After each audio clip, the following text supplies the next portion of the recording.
This is Jordan Tower with JT News. Make sure you smash that like button, smash that subscribe. And well, Sexy Red isn't having it, man. She says, "Hey, it is. What would she say? Why would it be pink?" This is about her video, right? Her explicit video that came out, and everybody's saying, "Hey, this isn't pink. It's burnt." Them ass little kids talk about my coochie not pink. Why, now, I'm brown. Why would the outside of my coochie be pink? Can you make it make sense? I'm going to tell you something. We saw the video. The inside ain't pink either. That's how I know y'all don't get no ass, nothing. Why would the fuck the outside of my coochie be pink? Not that y'all was thinking that that's sick. No, the outside is not pink, dumbass. If you get some coochie and you see what the fuck going on, you're going to see what I'm saying. Common sense. Is that Young Thug? Question, Tamika. Next question, Tamika. Why do I? I bet you her booty hole's not brown. It's dark. It's like a cave. Then we got Gene Deal's coming out with more stuff. This is the guy who used to be Diddy's security. And he's saying the intended target was not Biggie. It was Puffy. And maybe he's saying this now because Keefe D just got locked up and has been telling stories for the past 10 years that Diddy had hired Von Zip to make it happen with Tupac, and then maybe this was revenge on the Tupac thing, and it had nothing to do with Biggie. It was really to do with Puffy, but they've mistaken the Suburbans leaving the party.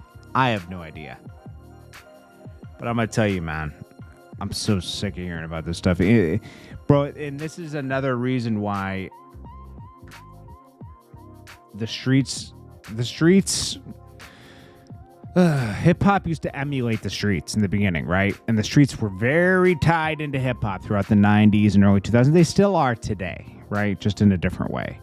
But back then, if you think there's street rules today, in the 90s, it was a lot of extortion. And listen, I was too young, but just being in the music business in the mid 2000s, right? Like 2005 and on, you get to hear about how it used to be, or you see remnants of how it used to be. And I can only imagine in the late 90s how much pressure you would get coming from the East Coast to the West Coast, or even going down south, like, I don't know, man, so, it's dangerous game, bro. That's all I could say, like you just look at what happened with like BMF, Wolf, Diddy, Suge Knight's man guy. I guess I forget that story. Suge Knight's man was killed by somebody. Was it by Wolf? I can't remember. It was crazy, so much stuff happened. So much stuff happened, back in the days with people protecting people in the industry and people in the industry trying to call shots through the streets because they had the money and the influence, I don't know.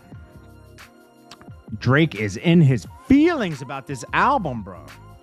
He's now putting up old people's opinions of Take Care when it came out and how people didn't like it and how people were hating on it and saying it wasn't all that. He says,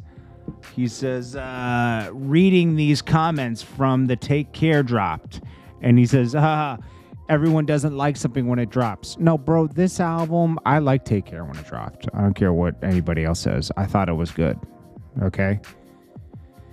And then as any album, it starts off good and then it becomes great, because it grows on you. Like the album,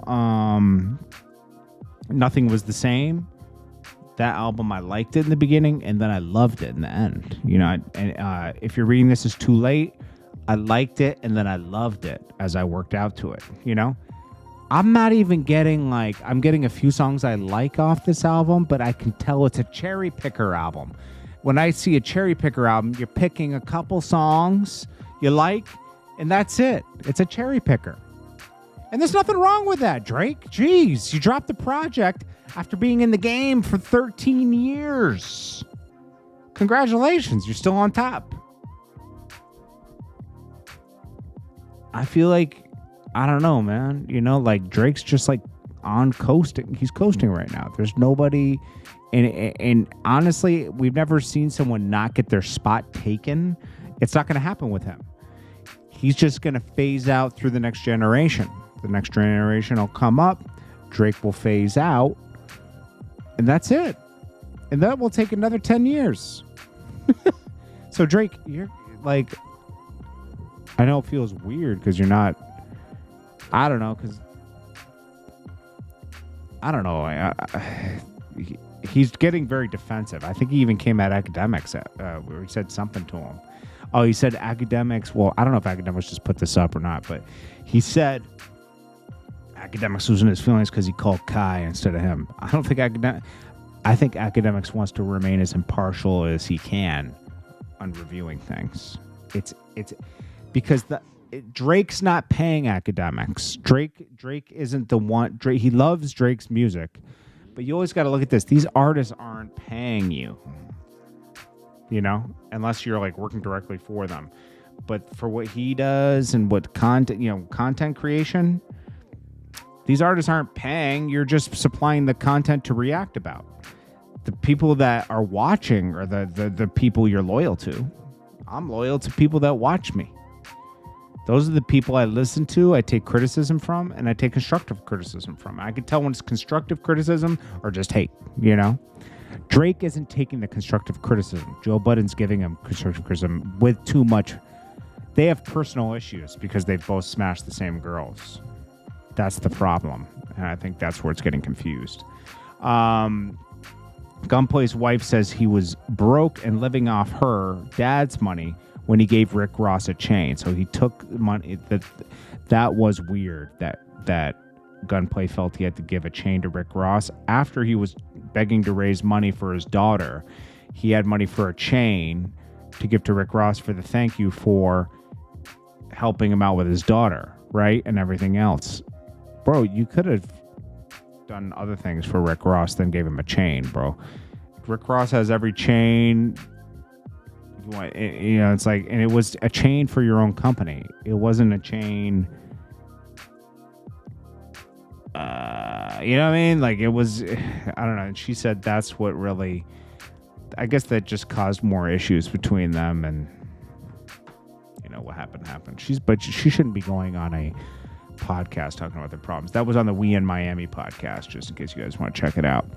Now, Drake is a hate survivor, I guess. And he's wearing these hoodies. They're posed by, now 21 Savage is allowed in Canada.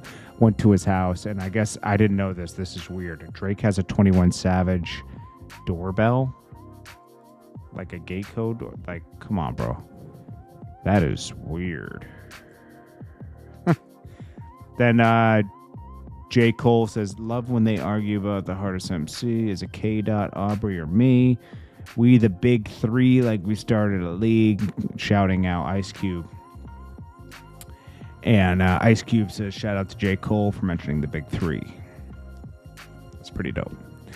Anyways, this is Jordan Tower with JT News. I'll check you guys in the next one. Let me know what you guys think of everything that's going on.